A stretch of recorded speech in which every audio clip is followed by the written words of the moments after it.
की जगह होता, बस में जाता, उसके घर जाता, शादी में छुड़ा मारता। गुजरात के व्यापारी कभी cotton 15 years I was a member of parliament in the north and found that people are interested in issues and not just superficially but going into detail in issues. I really enjoy going to Kerala. Entire Tamil people wanted to ask a supplementary about the Tamil language. This is not about one person, this is not about Rahul Gandhi, this is about the people of Tamil Nadu and their language. It's clear as daylight that the only way Rahul Gandhi can win elections is by dividing Hindu society.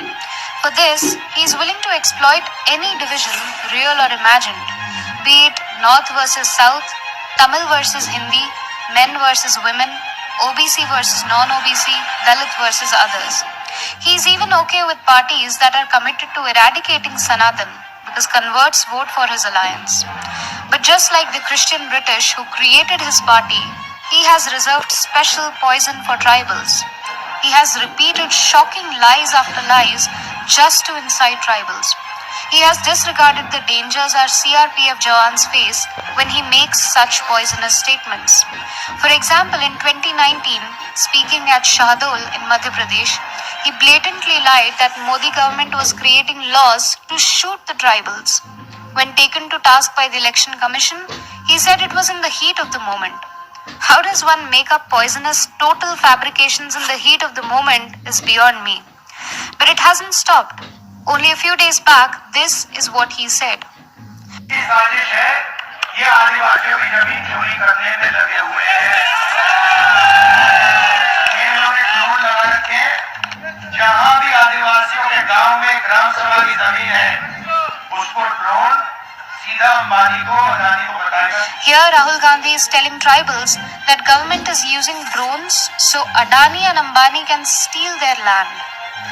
It would be naive to expect the liberal media to call him divider in chief, but it would be stupid to ignore the kerosene he is spreading. नमस्कार दोस्तों, cosmic king channel पर आप सभी का स्वागत है। आज के इस वीडियो में आप देखेंगे एक सनातनी व्यक्ति को जिसने मोदी 2024 में क्यों आएंगे इसका कारण बताते हुए कहा, हमारा देश सुरक्षित हाथों में है। पैसा मिला है क्या? हम लोग पैसा मिला है क्या? बोल रहे कि मोदी मोदी पैसा मिला है क्या?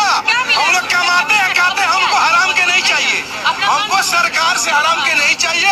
हम सुरक्षित हाथ में है, सुरक्षित हाथ में रहेंगे। 24 में 400 पार आएंगे मोदी जी।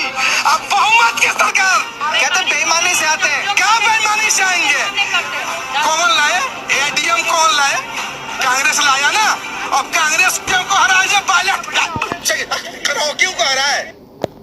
महिला सांसद ने ओवैसी को ललकारते हुए कहा, इस देश में रहना है तो जय श्री राम बोलना होगा। जिसके द्वारा राम मंदिर बनना था वह बन गया।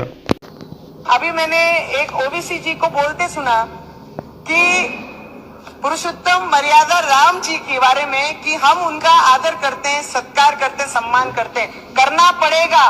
इस देश में रहना है तो जय श्री राम बोलना पड़ेगा, क्योंकि इस देश के लोगों ने पिछले कई वर्षों से राम भगवान जी के मंदिर के लिए जो आस्था लगा के बैठी थी, इनके नसीब में नहीं थी।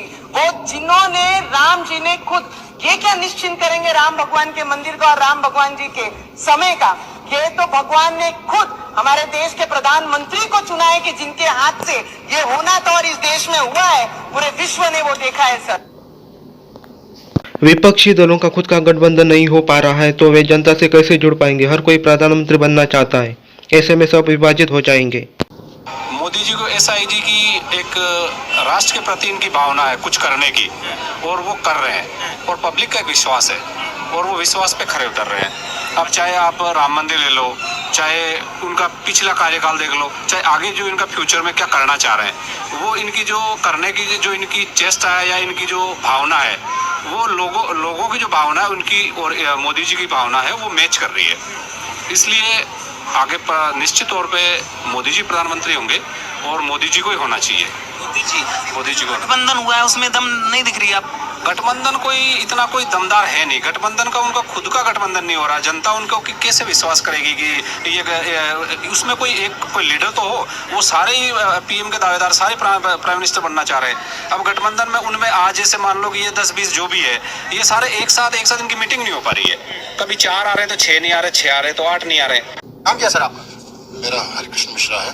पैर में चोट लगी है, कैसे लगी कल? ये पत्थर लगने से लगी। हमने जब पत्थर मारा है, पथराव हुआ है जबरदस्त तरीके से, तो बहुत तेजी से पत्थर आया। पहले पीठ में लगा, फिर उसके बाद सर में भी लगा, हेलमेट टूट गया था, फिर उसके बाद फिर पैर में लगा है।